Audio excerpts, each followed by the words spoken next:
You're listening to Biz-Souls, the business podcast with an edge, hosted by me, Rona Lewis, and Jeffrey Hansler. Tune in for perspectives and discoveries about the changing world of business. It's time to connect to the heart, soul, and humor of how business gets done. Hi-ho, kids, and welcome to another edition of Biz-Souls. I'm Rona Lewis. I'm Jeffrey Hansler, and we get to the heart and soul of business and the people that make it happen. And today, we're talking about somebody named Grace. Yes, we're talking about Grace Under Fire. Grace Under Fire. Which, wasn't that a television show, Grace Under Fire? It could have been her Grace or something. I don't know. George Burns, Can't Gracie? remember it. Yeah. Gracie. That was before our time. Anyway. So this is my subject. That's your subject. Right. So we had a guest on this morning, Melissa, this morning. Melissa Dinwiddie, yeah. And then we did one on productivity secrets with a non-negotiable mindset. And now we're doing Grace Under Fire. So I scuba dive and an instructor, things like that. And I thought... And you have to do this when you say it. Well... Right, exactly. And, at one point I was interested in being an expert witness. For scuba diving? Because there are accidents. And I got interested in I think it was just after that big fire they had on that boat. Can't remember the name of it. If I said the name, I thought it was a conception. But anyway. How many years ago was that? A bunch of people died. Anyway, so I thought, oh, wow, somebody should be an expert witness because that boat, I've been on that type of boat, that exact design of boat. Mm-hmm. So I could see what the problem was. And so I started reading about expert witness. And one of the things they said in expert witness is you should never lose your cool. And that you should remain kind of grounded, completely grounded. And... Well, that should be really easy for you because you have no emotions. You just... Right, exactly. I'm a robot. I'm sorry, I'm an android. You're an android, right? Exactly. I'm an alien from another planet.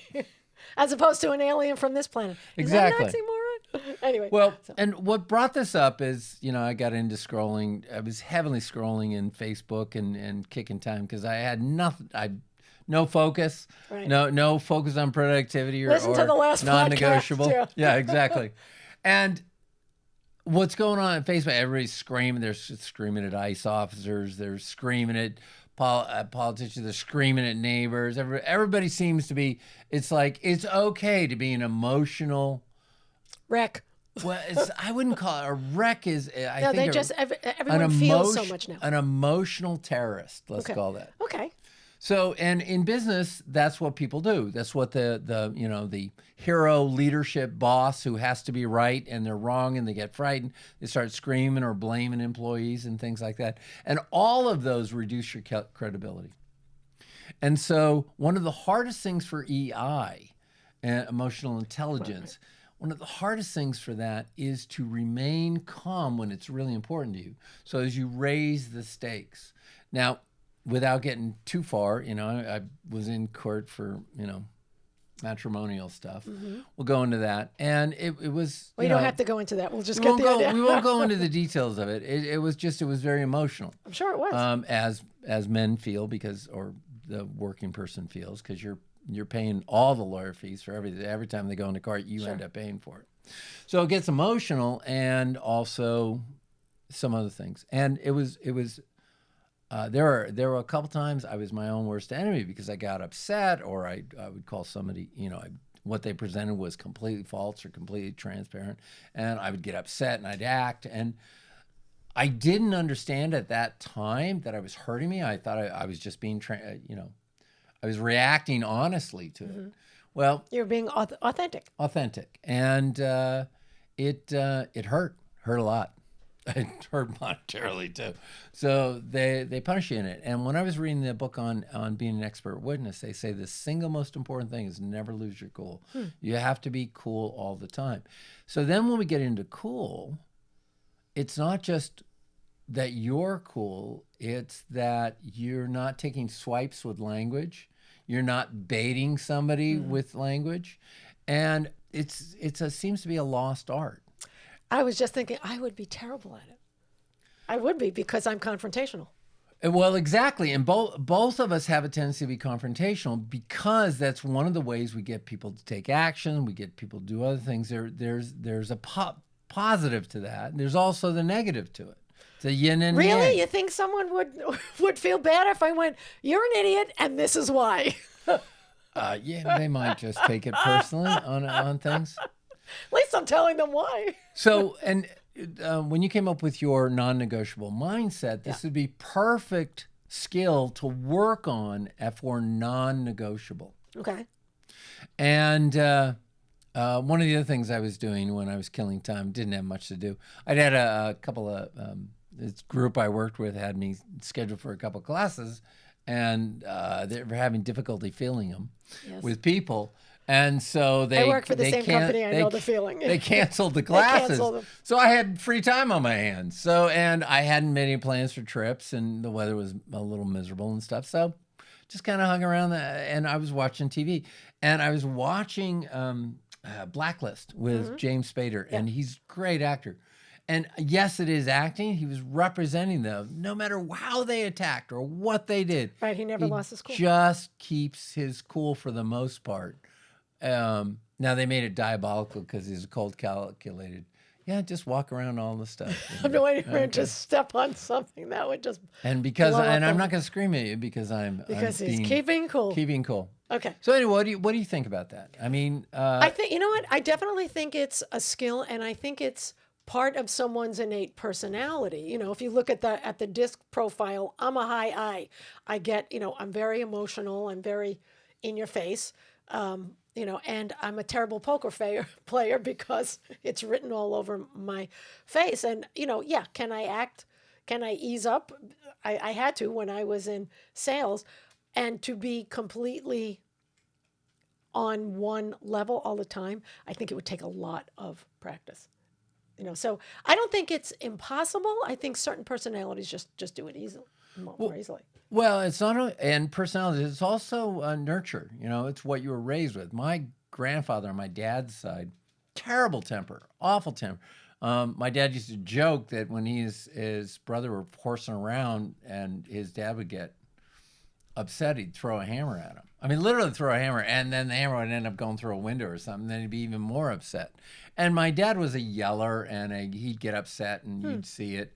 That's the environment I grew up in. I thought that there was a time to do that or not. My mom, on the other hand, was very quiet and wouldn't say anything. So when I can choose. I was learned very well to be quiet and just, which passive. Drives me nuts when I want him to react to something and he just goes, yeah. So, say something else. So it was learned behavior. Yeah. So I have to relearn the behavior and do it differently, and it's tough. And so what's great, and this is a valuable skill in business. If you can keep your calm, and you can have a rational discussion with somebody, you can help bring them down off the cliff. Well, absolutely, and that goes with difficult conversations. If the other person is going nuts, you don't want to exacerbate it. Well, and we keep talking about psychological safety. Right. Well, psychological safety, it's great if everybody's on board with psychological safety.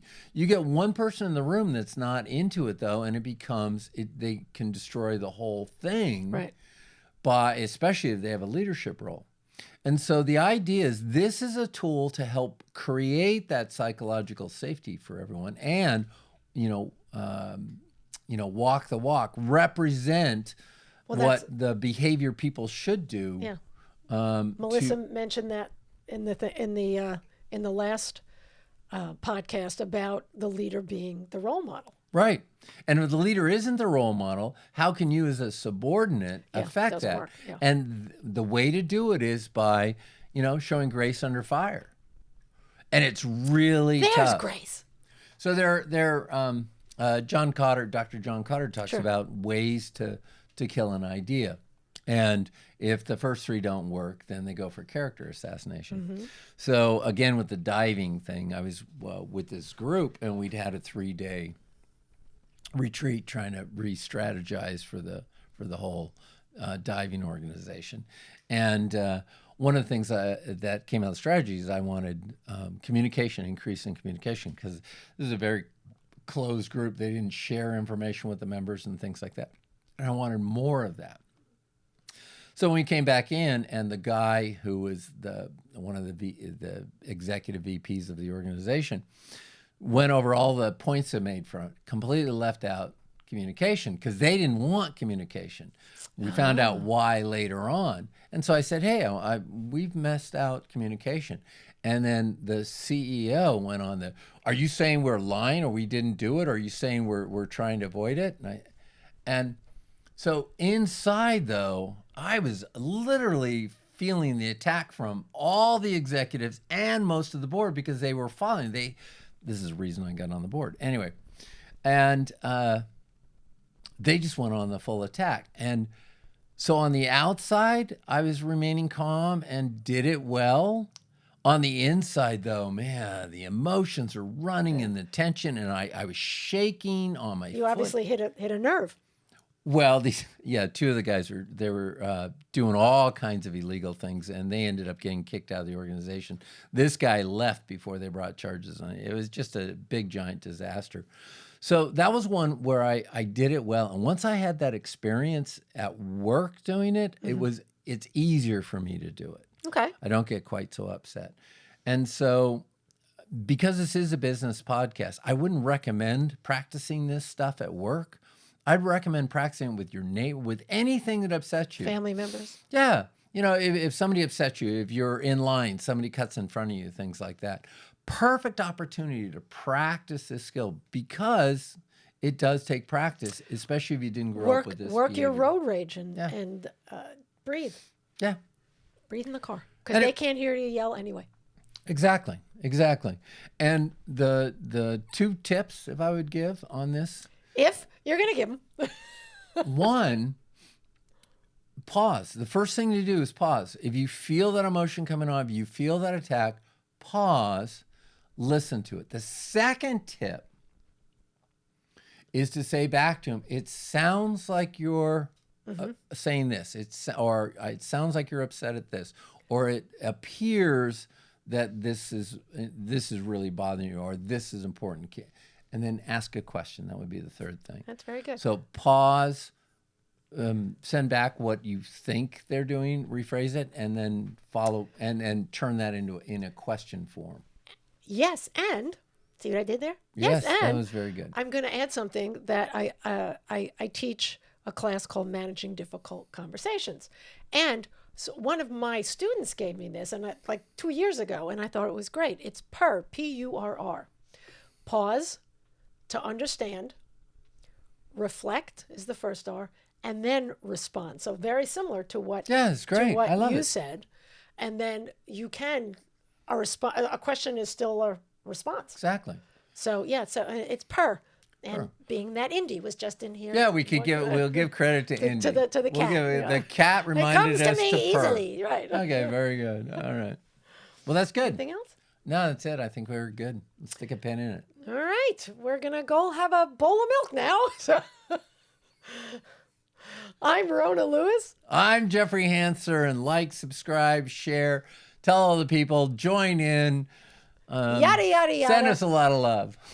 Okay. We send you love back. Okay. All right. This has been Biz-Souls. We'll see you next time. Thank you. You've been listening to the Biz-Souls podcast with your hosts, Rona Lewis and Jeffrey Hansler. Did you have fun? Subscribe, rate, and leave a review. It's very much appreciated. Talk to you next week.